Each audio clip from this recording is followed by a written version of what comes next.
Welcome everyone to the first session of Founder Basecamp Cohort 2. I'm Dylan Kugler. I'm from the StarkNet Foundation ecosystem team. Today, we're going to be diving into one of the most critical aspects, in my opinion, of startup success. It's the concept of idea refinement and market validation.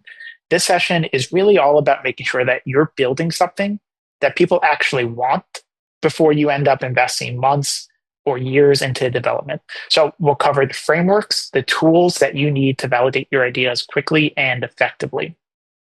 Before getting into the actual content portion of the session, I want to quickly explain what Founder Basecamp is. At its core, Founder Basecamp is a structured educational series designed specifically for startup founders like you. We've organized it around 4 critical focus areas that every successful startup needs to master. Today, as I mentioned, we're going to be starting with idea validation and market fit, which I think is the foundation that everything builds upon. Over the next 3 weeks, we'll progress through different types of projects. We'll go through customer discovery and persona building, go-to-market strategy and first customer planning, and then finally pitch and presentation skills. Beyond just the content, we're building this peer community where you can bounce ideas off of each other, get mentorship, and access resources that you need to succeed. And I think this is where the real magic, more than just the content, it happens when you guys support each other through this journey. So what can you expect? What we're focused on is practical, actionable frameworks that you can apply immediately to your startup. I don't want to do theoretical concepts. I want to take these battle-tested approaches that successful founders use every single day. We'll also have optional homework assignments that provide the structure to your progress, and they're designed specifically to your startup journey. We can discuss them a little bit later in the session. So, who is this actually for? Well, it's tailored for early stage founders and aspiring entrepreneurs. Whether you're refining an existing idea or you're exploring new startup possibilities, you might be someone who has a rough concept but isn't sure if it's a viable concept or a viable startup. Or maybe it's perhaps you've been building something, but you want to validate whether or not you're on the right track. I also think it's perfect for hands-on builders who want structure, feedback, and community support as they develop their ideas. Sorry, I think I lost service for just for a little bit, but basically, if you're the type of person who learns by doing and wants practical frameworks rather than just theory, you're in the right place. So I'll just briefly walk through the journey over the next 4 weeks. Week 1 is today. Idea validation and market fit will help you define your problem clearly, test the demand efficiently, and then set up the right success metrics to guide your decisions. Week 2 will be customer discovery and persona building. You'll learn to pinpoint your ideal user, run effective customer interviews, and uncover the insight that most founders end up missing. Week 3 is on go-to-market strategy and first customer plan, where we'll help you shape a compelling value prop and create a concrete plan for winning your first users. And finally, week 4, pitch teaser and story structure. You'll learn to tell a story that sells your vision and create a material pitch deck, really, that resonates with investors and customers. So I'll introduce you to the team. I'm Dylan. I focus on all aspects of startup development. I'm here to answer any questions about building and scaling startups. I'm going to go to Chung, and then Gian, would you two introduce yourself? And then Gian, you stay on for your presentation as well. Hey, hi everyone. I'm Sitong from the ecosystem team as well. I'm from Taiwan, but I'm now based in Spain. You can reach out to me in Mandarin, English, or Spanish if you want. And now I'm basically working on the both Basecamps projects. So there's a founder Basecamp. At the same time, we have another developer Basecamp. So if you are signing up for another one, you will see me as well.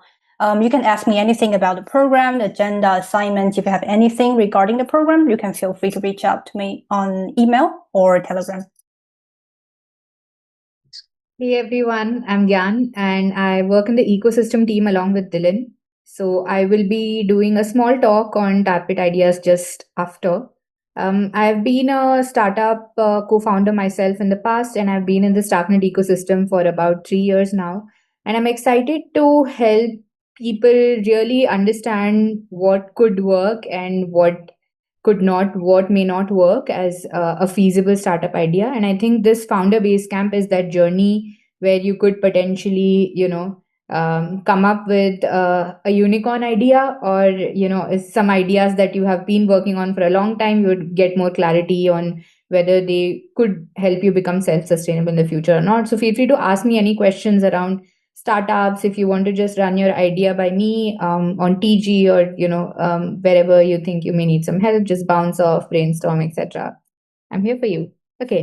So I'm gonna get started. I have a hard stop because I have another class just after. So I'll go through my presentation for about 10 minutes, and then I will.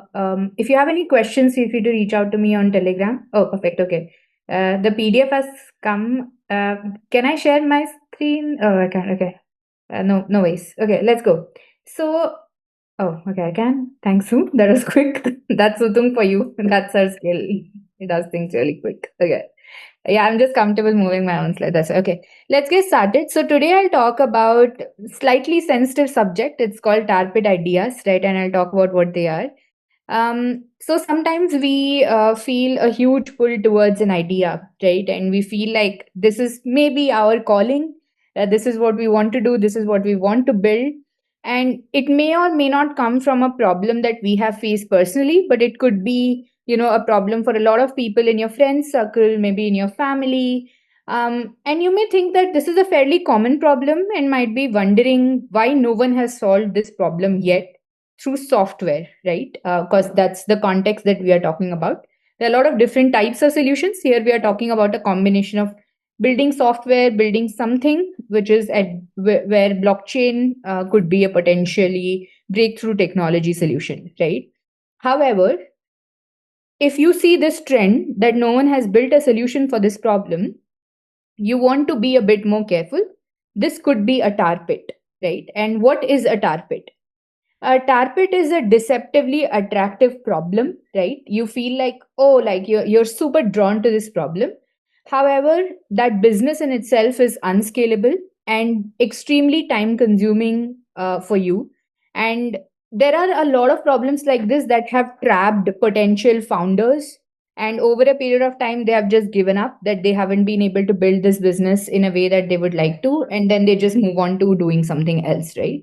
And these are generally Tarpit ideas, right? And why do these ideas become a Tarpit, or how can you find some signs to identify, right? There is no straightforward way to identify whether an idea is a Tarpit or not. The same way that there is no straightforward way to identify whether an idea is a potential unicorn or not, right? You discuss with people, you iterate over a period of time, you get feedback, you build on top of that, you do your research, you collect your data, and that's when you understand whether this is a problem that's really worth solving or not. And this is the same way for the other side as well, right? However, here are some few quick signs that will help you understand, that could help you, stay a bit more cautious. So the first one is, we feel generally very emotionally connected to these ideas, right? A lot of these could be around, you see, your sustainable development goals. I don't know if you guys are familiar with that. You could look them up. There are 17 sustainable development goals given by UN, and there are certain problems in that specific scenario that have been there perennially for a really long time. And people have tried to think about this as, can I solve this problem with software, right? And that's the premise that we're talking about. So sometimes we feel very emotionally connected to these problems. Maybe we know that friends of friends face these problems in a day to day life, right? And we feel like, oh, like I want to solve this problem, right? So you might feel like you're emotionally connected to these problems, and you are not able to get out of that emotional bond to really understand whether um, and and and really study this problem from a very objective persona, whether this is a problem that you could solve, and second, could you run a business, build a business, right, with that solution. The second is, sometimes we think that, oh, we can build a cooler consumer app of what already exists, right? Maybe I can build a better Instagram, which could be decentralized. I could build a better Facebook, which could be, or Meta, which could be decentralized, right? These are a lot of lines of thoughts that you might have heard for the last couple of years going on in conversations and stuff, right? However, you have to understand that building consumer apps has a very high bar, right? Consumer apps are not about user acquisition, which you can do by incentives. Consumer apps are about user retention. So a lot of these apps like Instagram, Meta, etc., right? They have cracked that problem of user retention.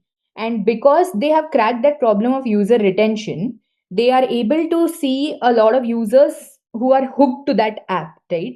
And because the bar for that user retention for them is so high, building just another decentralized Instagram may not work in your favor, right? Because we underestimate how high the bar for a consumer app is, right?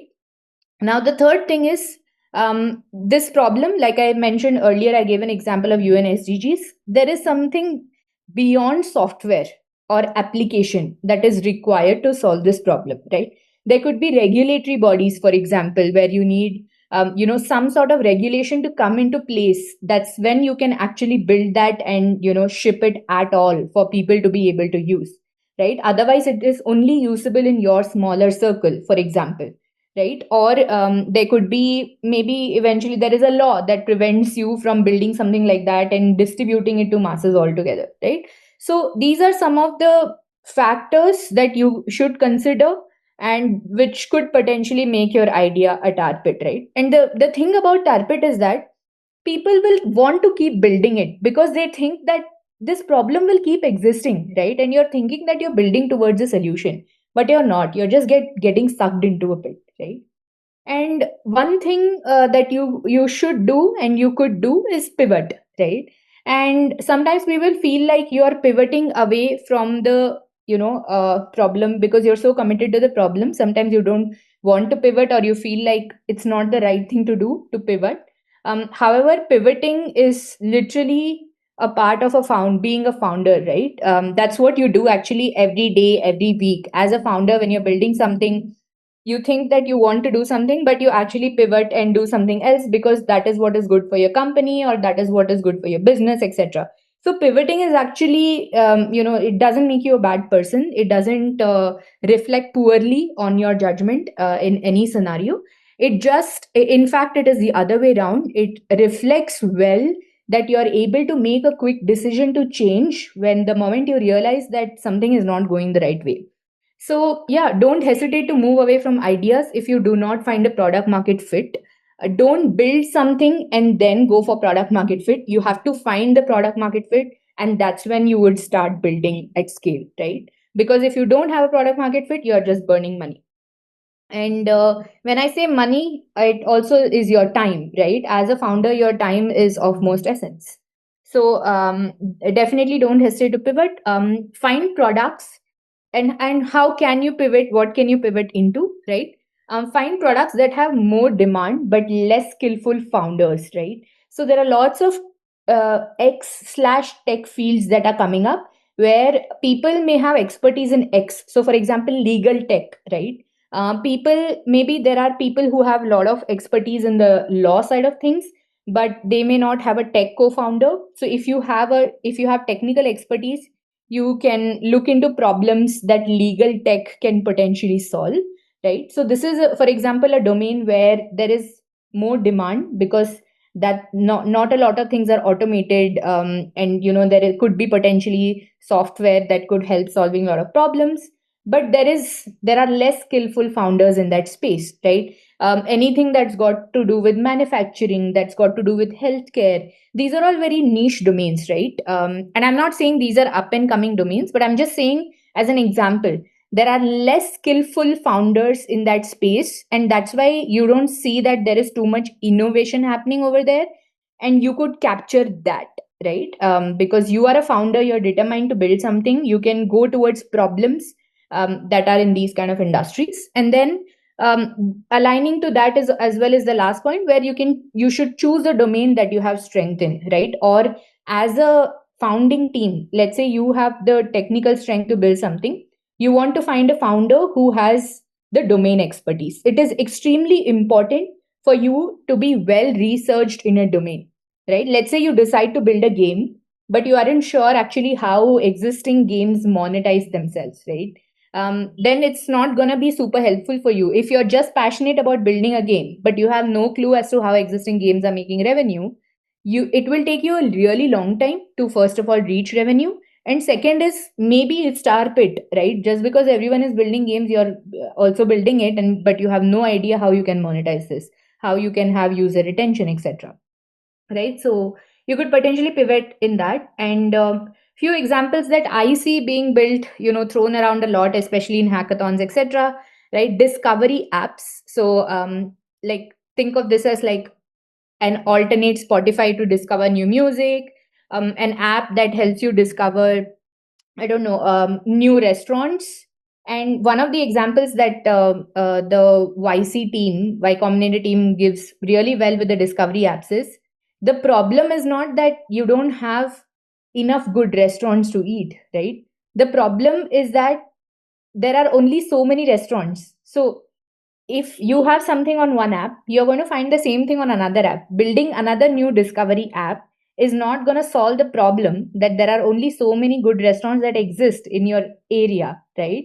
So if you want to have Chinese, there's only 4 or 5 Chinese restaurants, let's say, that exist. Building a new discovery app is not going to solve this problem, right? And maybe it's not even a problem in the first place, right? So that's one discovery app. Same with music, right? There's only so much music that exists. I think there are some other different narratives around discovery apps as well, which is wherein if you see that there's only a limited scope of things that you can discover, right? So a new discovery app will not solve any problem. Web3 LMS, again, you don't need a specific LMS for Web3, right? LMS are learning management systems, educational systems. It's very, very hard to monetize. I've been in the education space for a really long time. And I know that even just education, doing trainings and all of that in itself, providing services itself is hard to monetize, especially in Web3 because it's such an open source culture. Having an LMS providing a software and asking people to pay for the software is an absolute nightmare, right? And existing LMSs, by the way, are very capable of doing this. You don't need to build a new software application for it, right? Decentralized Upwork, I see a lot of people building this, right? Providing services and getting paid for it. I think the problem that people say is that there is no transparency in how people are paid, etc. But at the end of the day, you will still have to trust the person who's providing the service to an extent, right? Because the blockchain can't do that for you. Those who are providing the service will have to trust the provider who's requesting for that service, right? So that trust will have to be maintained in any scenario. And there's no way decentralization can solve the problem for you, right? And loyalty programs. Loyalty programs are different kind of topic wherein you can have the loyalty points, etc. The transparency problem in itself can be solved. But the bigger problem here is actually being able to have a successful loyalty program that works, right? So existing loyalty programs themselves, which are mostly retail associated, you go to H&M, you buy, a pair of jeans, you get X number of points. The next time you come, you can claim those points, etc. It's all very scattered, right? Every H&M, every Levi's, every Puma, whatever, has their own loyalty points.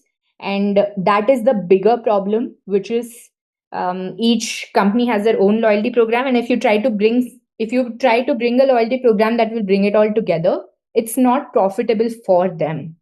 So people trying to bring loyalty programs, reward programs, trying to make it decentralized, the transparency in itself is not a problem, right? There is another problem that is associated with that retail industry. So these are just few examples, right? There's other interesting things that you can see as being Tarpit. And yeah, that's pretty much what I wanted to share. Feel free to share your ideas on the Telegram group so we can also give you feedback and, happy to just don't decide immediately that this idea is a Tarpit or it's not. But happy to give feedback on any of the ideas that you have. I'm sure others would also want to share their thoughts. Okay, over to you, Dylan. Amazing. I love hearing this presentation. I think it's such a good one to just set the stage for what we're trying to do here. There's so many good opportunities so many opportunities out there that look good, but really aren't. And how do we actually determine, are they good or are they a tar pit? And this is what Founder Basecamp is, and especially what session one is going to be. So I want to get into two different things before jumping into additional content on how to identify a problem and how to validate an idea. I'm already seeing a lot of people asking good questions in the chat and the Q&A. Would suggest everyone look at them. So yeah, thank you. That was awesome. I absolutely love that presentation. It's one of my favorite ones. Okay, cool. So a couple slides, and then we'll get into additional things on problem identification. So just very quickly, the Founder Basecamp, it really is just the beginning of a comprehensive founder journey that we've designed for everyone here. The sessions will run from August 5th to 26th, and they will guide you from idea validation to an investor-ready pitch. On September 2nd, we'll have a demo day where selected teams will pitch their startups to their peers and judges. This is your chance to basically showcase what you've built or what you've ideated on during the program. And then we'll have a hackathon from September 15th to October 15th, where you can actually build your product idea with technical support and resources. And then we'll conclude on November 12th to 16th with a startup house where you can turn your idea into a real startup with intensive mentorship and support. So how do you complete the program? Like, how do you get involved? Well, you can just watch presentations or you can get deeply involved. It's all up to you. With recognition, we do have 3 levels of completion. Attendees will basically need to attend at least 20% of the attendance at live classes. We understand that everyone has different schedules. This should give you some flexibility while getting value. Graduates will need to have 50% attendance and then interaction with at least one of our VC bots, which I'll talk about at the end, and then submission of the 4-slide mini deck for the demo day. This will show that you've been actively engaged with the material. And then finally, graduates with honors, where people will meet who meet all the graduate requirements, plus they end up sharing their project progress and insights on social media at least 3 times. We want you to get yourself out there. We want you to build your personal brand. We want you to contribute to not just the StarkNet community, but also to the founder community in whole. And the best way to do that is to be open, authentic about issues that you're looking at and looking to solve. And then Celia has a question. Please say that the startup house is physical in a Spanish country. Well, not Spain, but we do have a startup house coming up in Buenos Aires, so we should look forward to that. Again, thank you so much, Ian, for the tar pit idea. That was awesome. And now I'm going to dive into another portion of today's content: problem identification and idea validation. You've heard me say this term 100 times probably at this point. But getting these fundamentals right, it really does make the difference between building something that people desperately want or just wasting your time building a tar pit. So how do you actually identify the right startup problem? Well, the first things first, you solve the right problems that matter, and that's way more important than your initial solution. I cannot stress that enough. The problem you choose to address is often more important than how you initially think about solving it. So make sure the problem you're addressing genuinely matters to your consumers. This sounds obvious, but you'd be surprised how many founders fall in love with these elegant solutions to problems that don't actually cause enough pain for people to pay to solve them. I see that there's a lot of comments in the chat. If there's specific questions, feel free to put it in the Q&A. Otherwise, I might miss some of these things in the chat as I'm speaking. That's okay. We got Gian and Tutun, who will help address and amplify the right ones. Cool. So here's a pretty sobering stat just to set the stage. 34% of startups fail specifically because they built something that nobody wants. That's more than 1 in 3 startups that could have been successful if they just did the basic thing, which is validate their demand. Successful startups solve genuine pain points that people will pay to eliminate. Period. That's it. I want to look at 3 examples. Airbnb, they addressed affordable accommodations. Uber solved for unreliable transportation, and Slack simplified scattered communications. This is a simple formula. It's problem plus solution is equal to your value proposition. But here's where the big difference is. Big problems, they create a big willingness to pay, and the better you understand the problem, the stronger your competitive edge actually becomes. So again, I want to say great companies, they solve problems, but they don't necessarily always solve the most obvious problem. This is where your ingenuity and your creativity comes in. Twitter ended up actually creating demand for something completely new. They created a new form of communication that users didn't even know they wanted. And sometimes that was basically the best opportunity, and it was hiding in plain sight. Markets that look terrible can actually signal real opportunity. Dropbox entered what seemed like a tiny cloud storage market, but they ended up seeing that mobile would drive massive demand. And don't be afraid of competition. We had a question they answered in the Q&A about geography, and competition could exist in that market as well. But competition could be positive. It validates that demand actually exists. You just need to be meaningfully better to break out. And then finally, a crucial point that I want to discuss is be careful about relying too heavily on what customers say they want. This will be counterintuitive to a lot of things I say throughout this program, but just always take everything that they say with a grain of salt. I don't know if you guys, Henry Ford, he basically once said, if he asked consumers what they wanted, they'd have said faster horses and we wouldn't have gotten cars. So always just pay attention to the behavior, not just the stated preference of consumers. So let's get into the crux of this presentation. Most startup problems fall into one of these three categories, and each requires a different type of validation approach. You have existing problems, which are known problems like inefficient expense tracking. People know they have a problem, and they are actively looking for solutions. Then you have two, invisible problems. These are issues that people don't realize they have. Netflix was able to solve late fees before customers even knew to ask for an alternative. And then three, future problems. These are challenges that will emerge due to trends. So remote working tools existed before COVID, but tools like Zoom became essential afterwards when the trend ended up accelerating. So understand what type of problem you're solving, and that helps you choose the right validation method, and it sets the appropriate expectations for your adoption speed. And where do your ideas actually come from? I think the best ideas, they solve pain points that the existing products just handle poorly. It could be where you're thinking about personal problems. If you actually feel the pain personally, you'll understand it deeply. Airbnb founders, they literally could not afford their rent and they needed cash during a big design conference. That is a personal experience that gave them unique insight into their solution. The timing also will matter always.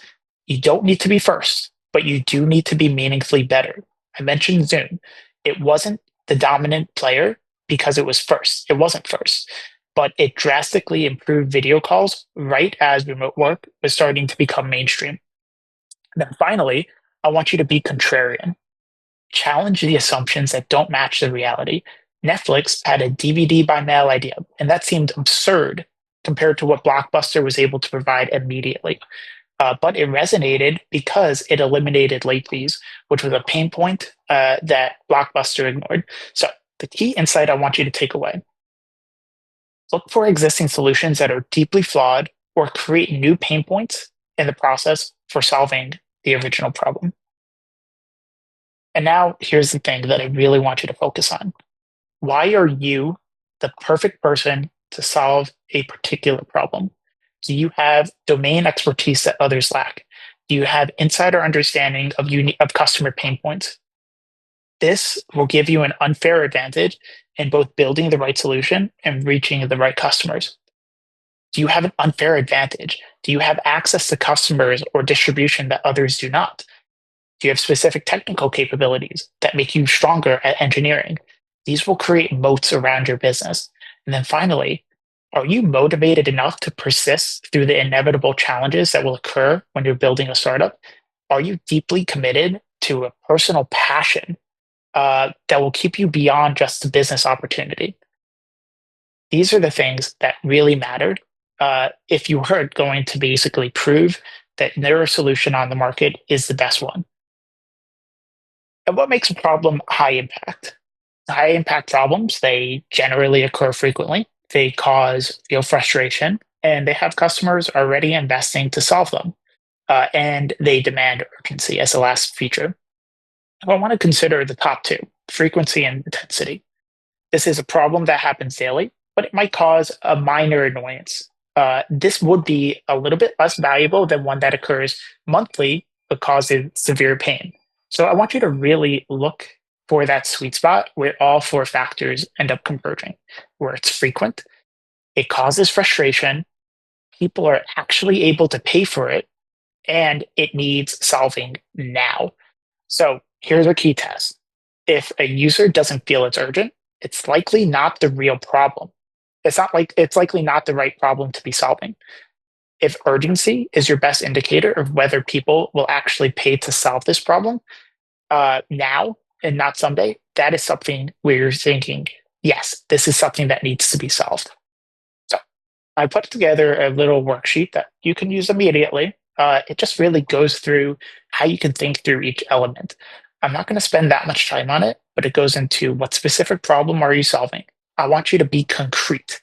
This is sort of like small retailers. They waste 5+ hours weekly on manual inventory tracking. I want you to understand who has the problem most acutely. I want you to understand what are they currently doing to solve it? How often do they experience this problem? And what are the consequences of leaving it unsolved?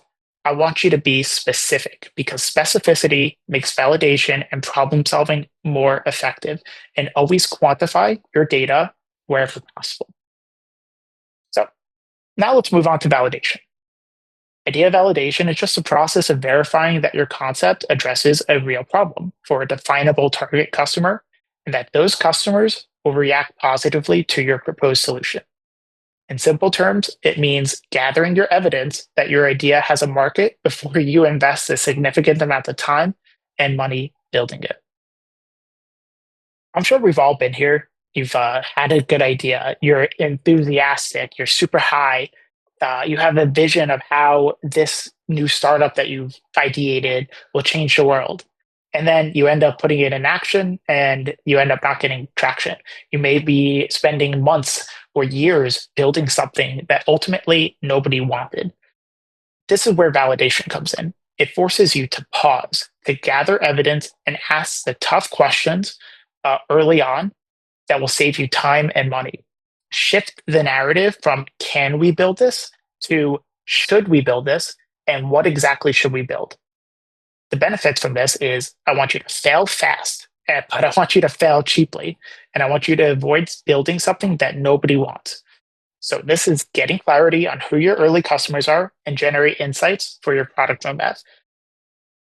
Here's a basic loop for validation. Form a hypothesis, design a minimal test, set clear metrics, analyze those results, and then repeat. I want you keeping each cycle short. Think days or weeks. Don't think months. We don't have time for months. None of us do. So start with a hypothesis. Freelancers will pay X amount of dollars for a tool that self-swipe. That's a hypothesis. And then you're going to design a simple test to check it out. You're going to set that test. You're going to test it early, and you're going to test often. Reality is you're going to hear things that you don't want to hear.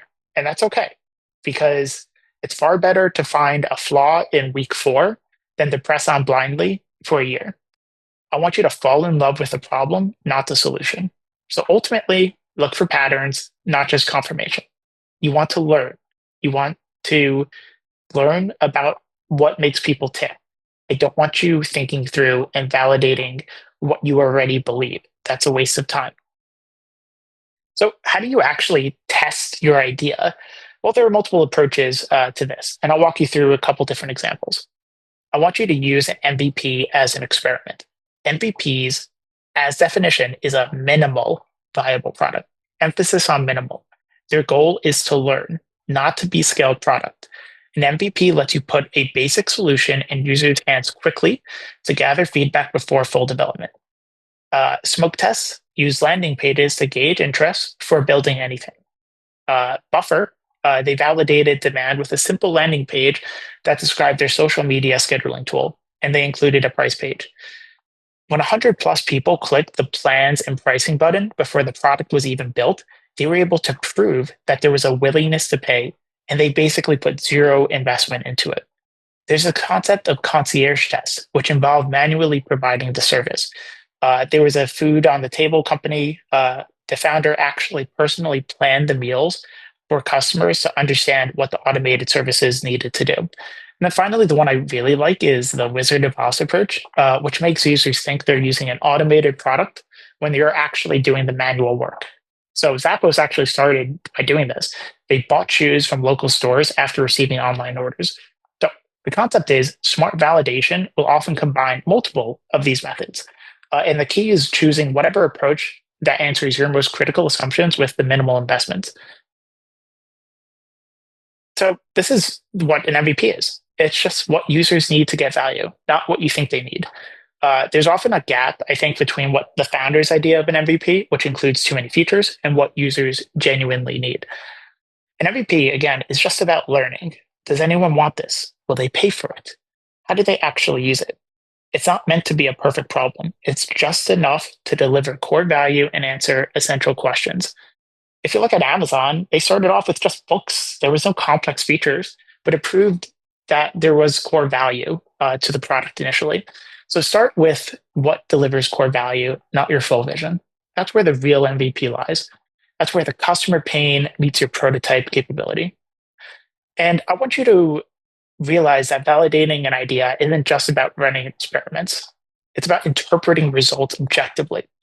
We will always hear things that we do not want to hear. I hear this all the time, but you have to recognize that these are the key things. Stay objective. Confirmation bias exists when you're only noticing data that supports your initial idea. You want to combat that by actively seeking negative feedback and contradictory evidence. It sucks, but you have to do it. A lot of times, success is a product of tons and tons of negative feedback and failure. And until you can achieve that, and until you go through that, success is often difficult to actually approach. Sunk cost fallacy. This is continuing despite the negative feedback because of prior investments. So I always want you to revisit your validation criteria and pivot if your metrics aren't met. And then finally, never be too overconfident. Always test your assumptions. Don't make them appear positive, assuming there's not sufficient evidence. So always just be rigorous, question your own beliefs. This is just good advice in life, I think. I'm also someone that wants to be a little bit better at all these different things, but just don't let bias drive your decisions. Always challenge yourself to find reasons why your idea might not work. Always be the biggest critic to yourself. And I just want to kind of talk a little bit about a couple things, and then I do want to move on. We can send a larger presentation out. I always want you to be aware of a solution first thinking. Do not fall in love with your idea before validating the demand. Always start with the problem, not your proposed solution. It goes problem, ideate the problem, understand it, find a solution to solve that problem, not the other way around. I feel like these are consistent problems that I see among failed startups. I just want you to be aware of them because it increases your chance of success. I want to talk about one failed product on this, Quibi. I don't know if you guys remember Quibi, but they spent $1.75 billion on this short form video content that nobody wanted to pay for when there was free alternatives on YouTube and TikTok. Basically, the lesson is you need to test your core assumptions with small experiments before major investment. I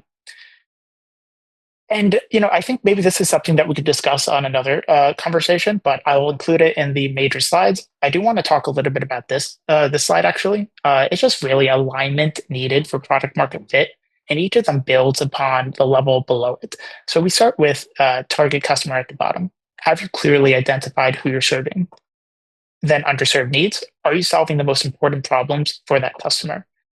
Does your product deliver a benefit that addresses those needs? Have you built the right features to deliver the value prop? And is it easy for customers to get that value? I'll talk a little bit more about when you actually see what product market fit is and what are some of the early indicators in next week's session. Unfortunately, we don't have all the time in the world here. But as we wrap up, I want you to really think about this. Obsess over problems, not your solution.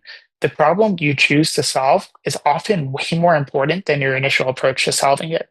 I want you to start small to prove something big. You don't need the perfect feature complete product to validate your core hypothesis. Each iteration should test specific assumptions and generate actionable insights.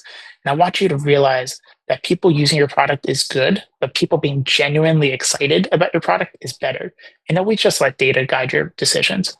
Um, that's it for that presentation. Happy to answer any questions soon. I do want to go into a little bit of the resources that we provide in this program. So the Telegram group, Tutung, will share some of the links as well if anyone hasn't seen it. It's a central hub for communications. It's where we'll ask questions, share resources, collaborate with each other. I want you to bounce ideas off of each other. I want you to share your insights from your experiments, get real-time feedback. We'll send the Telegram group here, or you can click on this little link right here as well. We've also built a nice little resource hub. Here's the link. I don't know if you can click that. If you can, great. If you can't, we'll send the link in the chat.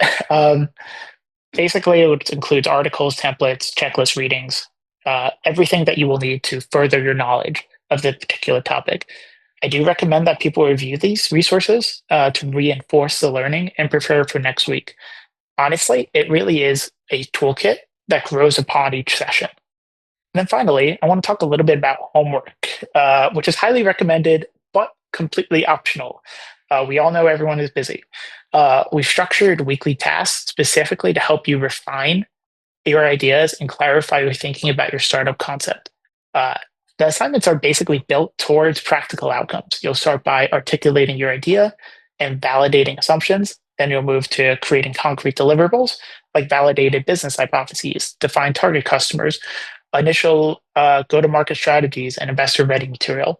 I've thought about this. Basically, they're designed to move your actual startup forward. By the end of 4 weeks, you should have a real progress, not just theoretical knowledge. So what is the session one? Optional. Remember, optional. I'm not forcing anyone to do anything. Homework. It's to create a concise problem solution statement. 1 page max. And I want you to really be concise about this to really distill your thinking to the essentials. It'll include 4 elements. What specific problem are you addressing? I want you to briefly describe your proposed solution, who exactly experiences this problem, how your solution differs from existing alternatives, and then ultimately, and we'll get to this soon, you're going to be putting each homework through a Telegram bot to receive direct feedback on your page. This is a lot to do with yourself and how you build up yourself. It's not homework just for homework's sake. It's a document that will become the foundation for everything else you build in the program. And I'm seeing some comments about the Telegram bot. And I'm going to be kind of a jerk here for a reason, okay? I'll explain what they are, and then I'll explain how we use them. The bots will simulate basically different types of investor types to help you practice your pitching, to help you practice and refine your ideas. We have a few different personalities, and I recommend you actually running through these ideas when you're thinking through the homework. It will give you, we'll have 24/7 access to them, and you won't have to wait for, you'll basically have 24/7 access to them. Now, the thing is, I'm going to be a little bit of a jerk. I'm not releasing them just yet. I want you to really think through and brainstorm what you were building and what kind of problem that you're actually solving. I'll share the screen for the homework. We'll share this in the Telegram group too. I'll start releasing it probably by session 2. But I really want people to think through what is the problem that they're actually solving. Really ideate and brainstorm without the use of AI. AI is great to help you navigate the next steps that come after it. But in order to have a proper problem that you ideate yourself, it needs to come directly from you. So I'm going to be kind of a jerk, not release the Telegram sparring bots until week 2, or probably by this weekend. I hope that's okay, but there's a reason for this madness. Anyway, that's it for the session. Thank you so much for everyone to join. And now I'm open to any questions if anyone would like. And Tutung, it seems like you have a couple comments that you want to make. Yeah, no, I just want to mention that there are 2 questions in the Q&A section. I save it for you. Amazing. So Talmud, real quick, how can we see the BC bot? Again, I'll be releasing it, probably around week one by the weekend. So yeah, you could send it to the group if you would like. We have a homework tab, I believe, in the Telegram group. So feel free to share it there for peer feedback. You can also, when the VC pod is ready by the weekend and when I'm ready to release it, you can probably send it to there as well and we can track it. So it depends on however you want to do it. But this is sort of like an easier way into the session. So don't overthink the homework assignment for this session. We want you to really brainstorm and really put your thought process down. Yeah, I think that's kind of the main thing. I hope that answers it. Jojo asked, do you want to? No, I just want to mention the Q&A. Yeah, Jojo is asking a question and Henry as well. Why don't non-project profit projects get funding? That's a good question, Jojo. It's because VCs invest in projects that can earn them a return on project value going up, and valuation goes up because of financial metrics. Nonprofit projects, they do get funding to an extent, but the reality is they still need to be able to showcase that there is something of value that can be returned to the shareholders. This could be in the profit point of dividends, which is typically, or dividends, or just value that accrues in the future as well. Nonprofits don't really have that by definition. They're nonprofits. So they don't generally get funding compared to projects that generate revenue and generate actual profits that can theoretically be distributed back to investors. I hope that answered it. When solving a not obvious problem, this is from Henry, how to know we are not creating a solution that's waiting for a problem? That's a really, really good question. It's understanding the market in explicit detail. Oftentimes, if it's not an obvious problem, those are oftentimes the better areas to target, just because if it was an obvious problem, then you would have many other people jumping in. So what your job is, Henry, is to understand, hey, this is something that actually exists. We are contrarian, and there's a reason why other people are not involved. You have to understand why that reason, that other people who are equally smart, who are tons of people out there, haven't discovered this problem. Because maybe there's a reason why that problem hasn't been solved. Now, let's say you're the first person to ever discover this. It's not just about finding the problem, it's about finding the way to execute on that problem. The first stage is ideation. First step is, building the solution. The second stage is, actually being able to execute, because tons of people have great ideas. And if you can't execute, then, if someone is able to out execute you, they'll be able to win, even if you're in the first one. It's a really, really good question. How you would probably determine whether or not this is a worthwhile problem is mostly around here. Let me try to grab this slide as well. Mostly around just market understanding. So you should be mapping these 4 features out and just really understanding it. But then I think there's the other element of why haven't people entered that particular market itself. That could give you an insight into maybe you're overthinking your assumptions on one of these 4 areas. I hope that answers your question. It's a really, really good question, though. And that's where, the theory goes into how do you actually practically understand what people are getting value from. My question is, how best do we secure funding? In this case, not just to raise funds, but the funds are needed for you to build the product through MVP. Well, that's kind of the major thing. How do you kind of create the most minimal thing that costs the least amount of money, so that you can then determine whether or not this is something worthwhile to actually, spend more money on, or prove to investors or prove to foundations to get grants that they can get some money. You need to find the most basic thing to prove and test your idea. So I put together 6 different ways of proving and testing your ideas. This one, customer interviews and surveys, they cost $0. How do you prove out that there is something that is valuable there? If you can prove that there's something to be solved, you can then potentially look to raise funds or get funding if it's an actionable, urgent, necessary problem. Generally, that's not enough. You need some type of traction. So then I want you to work your way to an MVP at the end goal. But again, the MVP is the most minimal thing that costs the least amount of money that proves out that people actually care about this. You can do those through concierge tests, prototypes and mock-ups, smoke tests, Wizard of Oz MVPs. I want you to be creative. Like, how do you get to the point where people are like, yes, this is something that I actually want to solve. This is something worthwhile building, spending the least amount of money because, money is not not an infinite resource. Kaveh says, that was fantastic. Thank you, Kaveh. I really like the Tarpit section. Do you have a section in the course where you also cover how to find a co-founder? Yes, I do. It's not part of the actual course itself, but I will do an ad hoc session if you would like. If you guys want a how to find a co-founder presentation, I will do one for you guys. If that's interesting, just message it in the comment thread. Kaveh, feel free to write it out in the Telegram group as well, and we can get more people upvoting you or liking your thing. Happy to do that for you. And I agree, many VCs and accelerators don't take solo founders, so it is important. So great question. Sergio, my project looks like StartCast, but I've seen these. Sorry, I'm not going to be able to comment on other projects that are currently existing. It's not my place to say something about other projects right now. How can I make sure through idea validation methods that people will actually use my product, specifically if they are willing to pay for it? So yeah, I think we kind of covered a little bit of this through this slide, Jorge.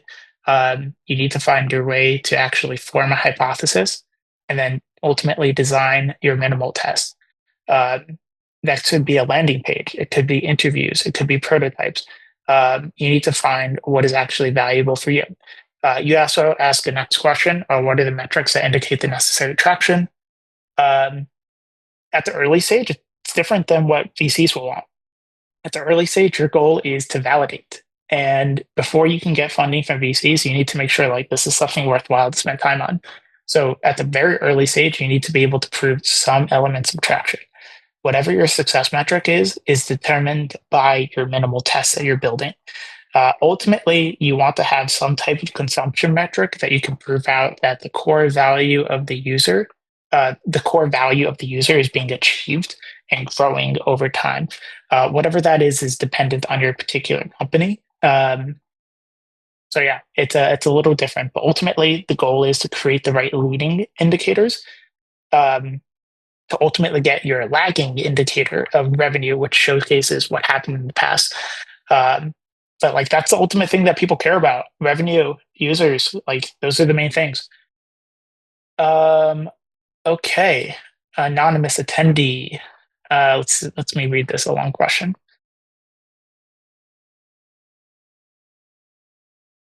Can you realistically build a solid StarkNet MVP and learn just enough so you can build it, raise funding, and then hire engineers? Yeah, no, definitely. I mean, that's the goal of this program. We want you to go through, ideate something, go through a hackathon. Here, I'll show you. Here are the dates. The journey, the founder journey. Beautiful. You know, the sessions are cool. Like I like the sessions. I like doing this, but you guys want to actually do something, and that's way more interesting than listening to me speak. So what do we actually do? We help you learn these theories. We help you actually put together some of these actionable ideas. But then ultimately, I want you to build it. Like learning for learning's sake is cool, but learning to actually do something is way cooler. So, we're going to have a hackathon that comes up a little bit after this. We're going to help you, anonymous attendee, to find the developer resources that you need. We're running a simultaneous program on Developer Basecamp, and Tutun can probably talk a little bit more about that as well. So we'll help you connect with these people to get your ideas to the MVP stage.